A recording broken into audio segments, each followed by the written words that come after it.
So nutrient cycle in ecosystem dalam bahasa Melayu, kitaran untuk nutrien dalam ekosistem kita. Okay, kitaran nutrien untuk ekosistem kita. So yang kamu akan belajar tentang nutrient cycle ni ada dua nutrient cycle. Kenapa dia dikatakan sebagai nutrient cycle?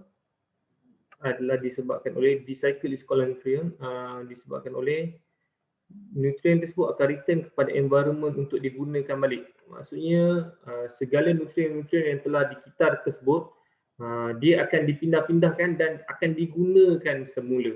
Contoh untuk nutrient cycle adalah water cycle dan juga carbon cycle and oxygen cycle. Okey, dua ni Okay, baik, kita pergi kepada water cycle dulu. Okay. The role of living in a water cycle. Water is absorbed by the root of plant in the ground and released into the atmosphere through transpiration.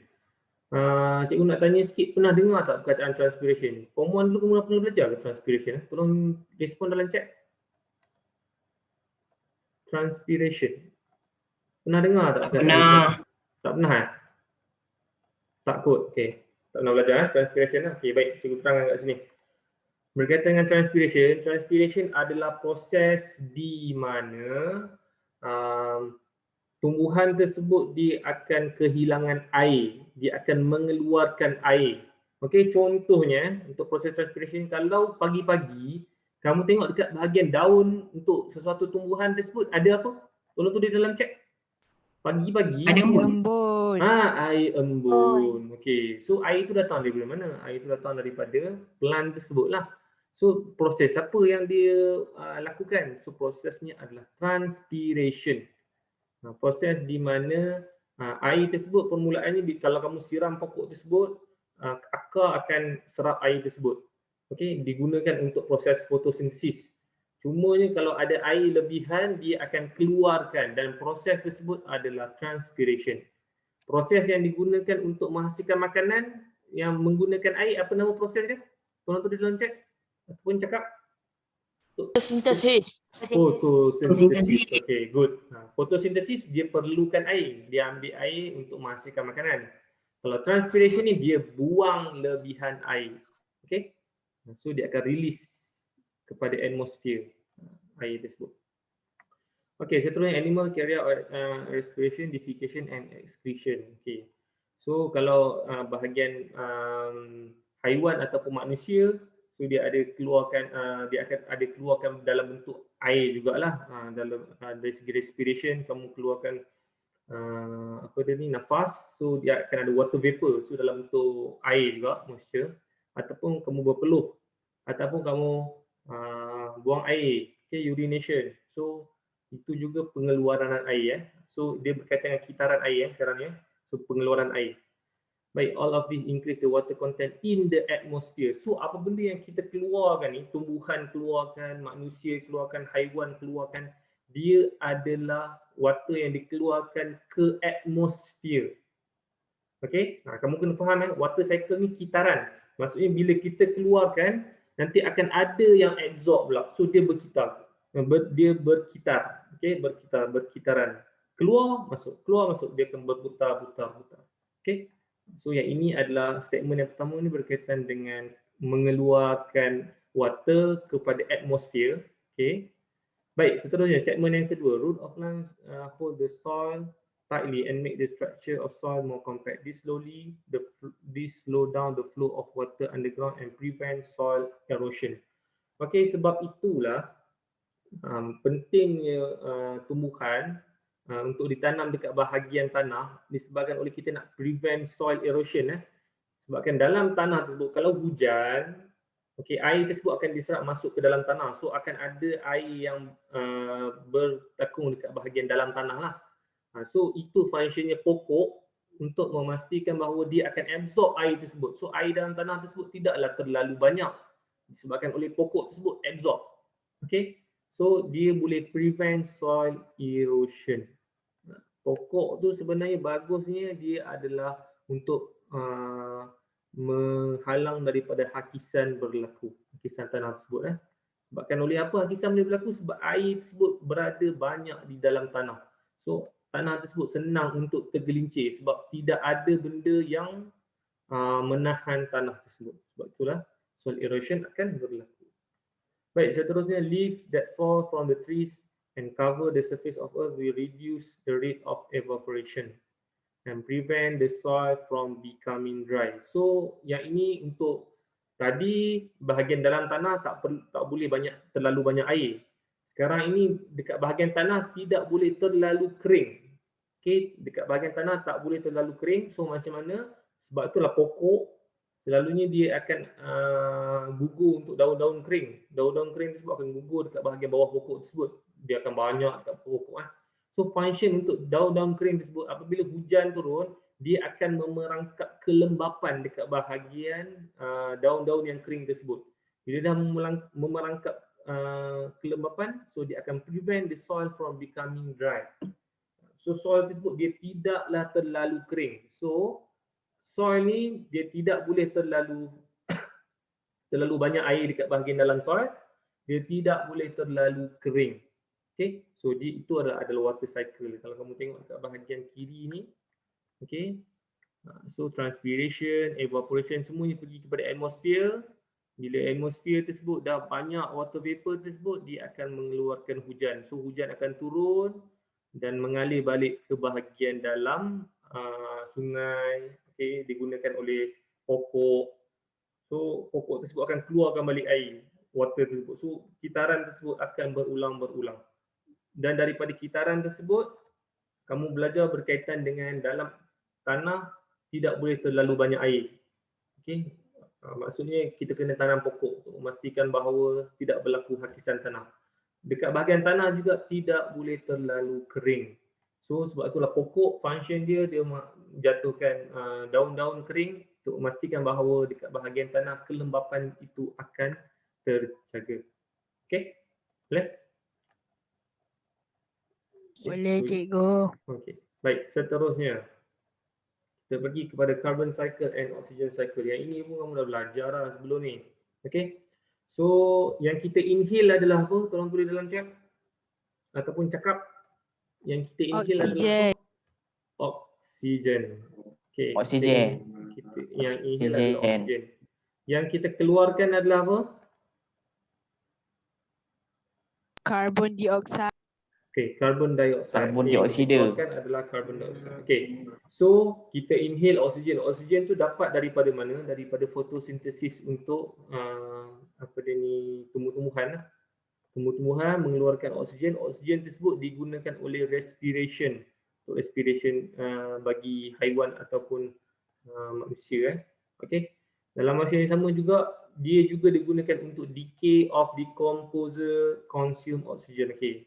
So untuk benda yang dah mati, bahan-bahan yang terurai tersebut dia juga memerlukan oksigen untuk memastikan bahan-bahan tersebut boleh terurai. Dia senang untuk makan bahan-bahan tersebut, so dia perlukan oksigen. So bila dia dah proses tersebut, kesemuanya menggunakan mengeluarkan carbon dioxide. Okay, mengeluarkan carbon dioxide. So carbon dioxide ni fungsinya adalah untuk plant ambil balik. Bila plant ambil balik, dia akan keluarkan balik oksigen. Oksigen ada kat atmosfer, so yang warna biru ni akan ambil. Okay, so ini kitaran dia akan berulang. Sebab itu, nak pastikan bahawa ekosistem kita ni balance, kita tidak boleh mengurangkan salah satu daripada kesemuanya. Tak boleh tanam pokok banyak sangat. Kalau tanam pokok banyak sangat, oksigen terlalu banyak, tak ada siapa yang nak serap untuk oksigen. Tak boleh kita nak tebang pokok banyak sangat. Kalau tebang pokok banyak sangat, kurang pula oksigen. Okey. So di antara kedua-dua ini saling bergantung antara satu sama lain. Okey. Untuk memastikan bahawa ekosistem ini dalam keadaan yang balance. Okey, boleh? So ini yang cikgu terang tadi lah, the role of living thing in carbon cycle and oxygen cycle. So carbon cycle tu adalah carbon dioxide lah. Oksigen tu oksigen lah. Okay. So ini adalah kitaran-kitarannya. Okay, baik. Seterusnya. So, untuk memastikan bahawa start to solve problem when there is an interference to the nutrient cycle. So, nutrient cycle yang kita belajar dua ni, carbon cycle dengan oxygen cycle dan juga water cycle ni, sekiranya dia ada yang mengganggu, interference. Sekiranya nutrient cycle ni telah diganggu, macam mana cara kita nak solvekan problem gangguan ini? Okay, so cara-caranya adalah seperti bahagian bawah ni, human activity that disrupt the nutrient cycle. Okay, ini adalah contoh-contoh yang mengganggu untuk nutrient cycle. Contohnya unrestricted logging, okay, di mana pembalakan yang tidak teratur, tidak ditetapkan, tidak diwartakan untuk pembalakan tersebut. Pembalakan secara haram. Kalau kat Malaysia ni selalu dekat negeri mana pembalakan? Hello? Kat Malaysia ni pembalakan banyak kat mana? Saya tak tahu. Kamu ni dalam kelas ke tak ni? Hello? Tak tahu. Tak tahu? Tak tahu, Astagfirullah. cikgu. Tak tahu. Pembalakan banyak berlaku dekat negeri, tak tahu. Negeri Pahang. Okey, negeri Pahang. Negeri Kelantan pun lebih kurang sama juga. Okey. So pembalakan ini perlu diwartakan. Sebetulnya perlu pembalakan yang secara organisasikan, diplankan. Maksudnya dekat bahagian sini okey kita buat, tapi tak ke semua kawasan. Hanya contohnya 20% daripada kawasan tersebut. So nak memastikan bahawa ekosistem tersebut balance. Okey. So sebabkan oleh unrestricted logging ni lah yang menyebabkan nutrient cycle tu akan terganggu. Okey, sama juga macam burning fossil fuel. Kalau kamu bawa kereta, banyak sangat kereta, pokok kurang, apa jadi dekat atmosfer? Banyak gas apa? Kalau banyak sangat pembakaran untuk kereta ni, so gas apa banyak? Hello? Entahlah, gas. Carbon monoxide, okey.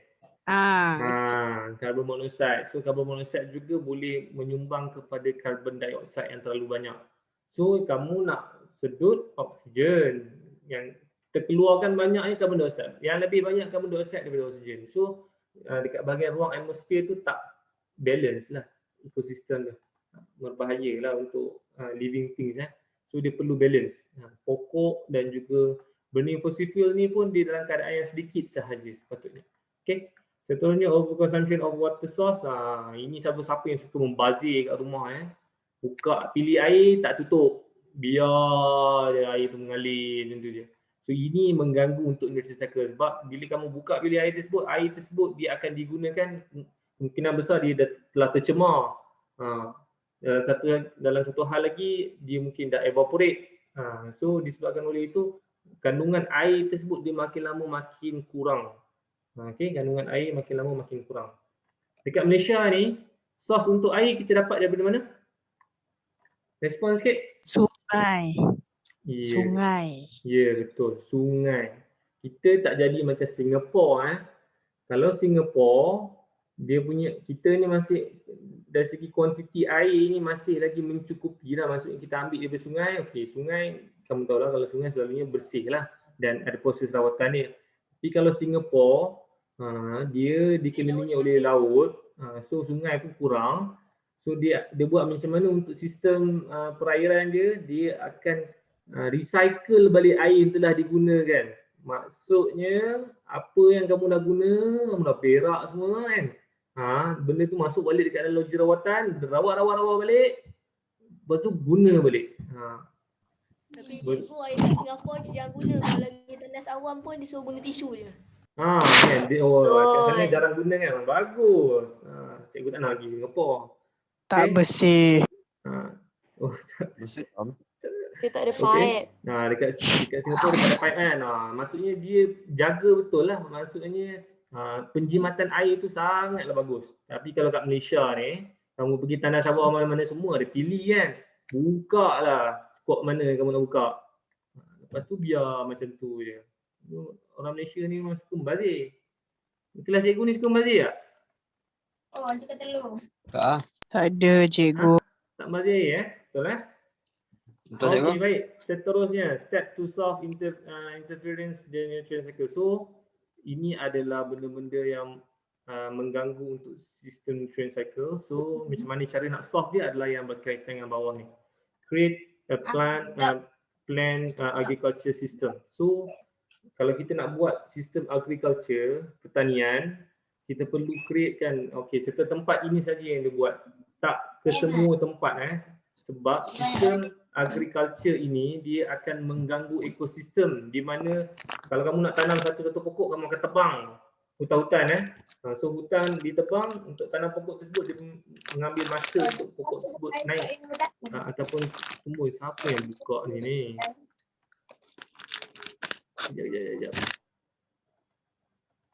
Okey, baik. Seterusnya, use public transport. So dia mengurangkan burning of fossil fuel lah. Okey. So carbon monoxide dapat dikurangkan sekiranya kita gunakan public transport. Kurangnya penggunaan kereta. Store rainwater for daily use. So kalau kita nak gunakan air, kita ambil air hujan je. Nak basuh kereta pun ambil air hujan je, tak payah guna air pili. Okay. Replant trees. So kalau ada yang kita buat sistem pembalakan, kita tanam balik pokok tersebut supaya dia balance ekosistem. Taklah kita tarah. Last sekali tak ada pokok pun kita tanam. Makin lama pokok makin kurang. Okey, seterusnya Titan laws. Okey, so siapa yang buat pembalakan yang secara haram, so undang-undang yang ketat akan diambil. So itu adalah langkah-langkah untuk menghalang daripada gangguan untuk nutrient cycle. Okey, so habis untuk subtopik 2.2. Kita masuk subtopik 2.3 Tapi sebelum tu 2.2 ada yang nak tanya tak? Tulis dalam chat. Kalau tak ada pun cakap dia tak ada. Ada nak tanya tak? Ada cikgu. Okey je Amira seorang selalu respon ni. Kiana, Haziq tak ada. Okey. Good. Okey, kita ada 7 minit lagi. Kalau terkeluar nanti tolong masuk balik Baik. Kita pergi kepada subtopik yang seterusnya. Interdependence and interaction among organism and between organism and the environment. So interdependent ini dalam bahasa Melayu adalah kebergantungan. Kebergantungan dan juga interaksi di antara organism. Okey, dan juga environment dan juga persekitaran. Okey. Baik. So apa yang kamu akan belajar tentang dalam subtopik ini adalah kebergantungan kita dengan satu benda organism yang lain, benda-benda yang hidup yang lain. Okey. So benda pertama yang kamu perlu tahu adalah istilah. Istilah 1, 2, 3, 4. 4 istilah ni kamu perlu tahu Istilah yang pertama habitat. Habitat ni masa sains sekolah rendah dulu kamu pernah belajar dah je rasa habitat. Okey, habitat ni tempat tinggal. Dah pernah belajar kan? Okey. Habitat ni adalah tempat tinggal lah. Selalunya tempat tinggal untuk sesuatu organism tersebut. A habitat is a natural surrounding or home of an organism.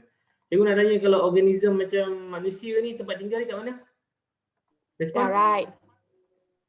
Darat. Tak dengar Apa dia? Darat. Okey, dekat darat bukan kat laut lah. Okey, so dekat bahagian darat. So ada certain organism yang lebih spesifik lagi, ada yang duduk dekat bahagian dalam hutan, ada yang duduk dekat dalam kolam, ada yang duduk dekat laut. Okey. So itu adalah habitat, tempat tinggal. Baik, seterusnya species. Species is a group of organism that have a common characteristic and can reproduce to breed offspring. So spesies ni adalah satu group organism yang ada karakteristik yang lebih kurang sama. Bukan lebih kurang sama, memang sama lah. Okey, contohnya kalau kat dalam ni adalah dragonfly, spesies dragonfly. Bagi spesies, contoh spesies yang lain selain daripada dalam gambar ni. Respon sikit. Spesies yang lain yang kamu tahu, spesies apa? Hello. Lion, okay, good. Singa lagi. Gajah. Apa dia? Kucing. Apa dia? Kucing. Okay. Anjing. Spesies kucing. Okay, good. Bagus. So kamu tahu lah spesies tu, kamu tengok sekali, saya tahu lah ni kucing, ni anjing. Ini apa dia, gajah. Ini semut. Okay, itu adalah spesies. Okay, baik. Seterusnya, population. Population ni tolong bezakan dengan spesies sikit. Population is a group of organism of the same species. Dia sentuh tentang spesies juga, cumanya dia gabungan antara spesies tersebut. Contohnya kalau dragonfly tu adalah spesies, kalau population, dragonfly tu dia terbang dengan kawan-kawan dia, ada banyak kawan-kawan dia. So a population of dragonfly. Maksudnya satu grup dragonfly tersebut kita namakan sebagai population of dragonfly. Kalau kamu pergi dekat Padang, lepas tu kamu nampak ada aneh tu tengah bela lembu kan. Lembu tu kan seekor je. Banyak ekor. So kamu panggil population ke spesies? Population. Population. Sebab dia dah banyak semuanya binatang yang sama. Okay, dia bela kambing contohnya. Semuanya kambing. Okay, so itu adalah population. Kita tak panggil dia spesies lah. Spesies hanya seekor tu je. Okay, spesies lembu. Tapi kalau dah duduk ramai-ramai, population of untuk lembu tersebut. Okay, baik. Seterusnya, community. Community is a few population of different organisms that live together in one habitat and have a mutual interaction with one another. Okay, community ni lebih besar lagi daripada population. Community ni adalah di mana dia gabungan-gabungan untuk population. Gabungan-gabungan untuk population. Contohnya, sama juga macam cikgu cakap. Kalau dekat, contohnya kalau dekat rumah kamu dekat belakang rumah kamu tengok ada grup kucing. Tiba-tiba ada anjing pula kan. Ni group population of cat. Lepas tu satu lagi ada dog, population of dog. So dia dah campur antara satu sama lain. So bila dah campur antara population ataupun spesies yang lain, so kita namakan dia sebagai community. Okay? Maksudnya dia duduk dalam satu community di mana ada banyak spesies. Dia ada spesies untuk cat, dia ada spesies untuk dog, ada chicken lah contohnya. Katakanlah dalam satu ruang taman kamu tu ada macam-macam binatang kan, duduk dalam sekali tempat. Okay, so itu kita panggil dia sebagai community. Syarat untuk community ni adalah benda hidup. Dekat rumah ada lalat, ada lipas, ada semut. Semuanya duduk dalam bergrup. Dia jalan bergrup je semua. Okay, so dah berbeza-beza spesies duduk dalam ruang yang sama dalam rumah kamu. Ada tikus lagi dalam rumah kamu. Okay, kesemuanya campur-campur spesies tersebut. So kita namakan dia sebagai community. Dengan syarat adalah benda hidup. Okay, benda hidup. Okay, baik. Seterusnya ekosistem. Last. Ekosistem ni adalah apa? Ecosystem is a few community that live together in one habitat and have a mutual interaction with one another, including all the non-living components such as water, oil and soil. Apa beza ekosistem dengan community? Ekosistem ni lebih besar di mana kita akan includekan benda yang bukan hidup. Kalau community ni hanyalah benda hidup sahaja. Tapi kalau ekosistem campur dengan benda yang bukan hidup. Contohnya ekosistem in a pond, dalam tasik. Okey, so kalau kamu tengok kat sini, spesies apa yang ada kat dalam tasik ni? Tolong respon sikit. Dragonfly. Dragonfly lagi. Fish. Fish. Tadpole. Tadpole. Yes. Water snail. Snail. Okay.